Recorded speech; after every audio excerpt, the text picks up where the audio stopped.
వెంకటేష్, అనిల్ రావిపూడి, దిల్ రాజు కాంబోలో వచ్చిన సంక్రాంతికి వస్తున్న బ్లాక్ బస్టర్ దిశగా వెళ్తోంది.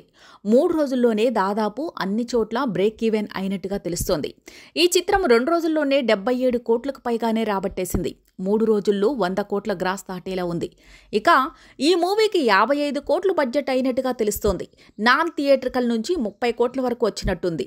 ఈ 3 రోజుల్లోనే థియేటర్ల నుంచి 50 కోట్ల వరకు వచ్చేసింది. అంటే ఇప్పటికే లాభాల్లోకి వచ్చేసిందన్నమాట. నైజాంలో దిల్ రాజు సొంతంగా ఈ మూవీని రిలీజ్ చేస్తున్నాడు. ఏపీ సీడెడ్ ఏరియాలో చాలా తక్కువ రేట్లకే అమ్మేశాడు. 2 రోజుల్లోనే అక్కడ బ్రేక్ ఈవెన్ అయినట్టుగా తెలుస్తోంది. ఇక ఫుల్ డిమాండ్ పెరగడంతో స్క్రీన్లను పెంచుతున్నారు.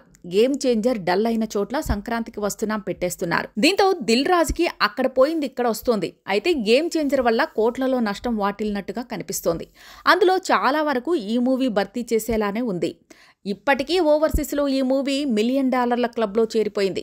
చూస్తుంటే లాంగ్ రన్లో అక్కడ 2 నుంచి 3 మిలియన్ల మార్కును టచ్ చేసేలా ఉంది. 2 తెలుగు రాష్ట్రాల్లో ఈ మూవీ 200 నుంచి 300 కోట్ల గ్రాస్ రాబట్టాలనే కనిపిస్తోంది. గేమ్ చేంజర్, డాకు మహారాజ్ చిత్రాలు కాస్త నెమ్మదించిన సంగతి తెలిసిందే. ప్రస్తుతం ఫ్యామిలీ ఆడియన్స్ అంతా కూడా సంక్రాంతికి వస్తున్న మూవీకే ఓటు వేస్తున్నారు.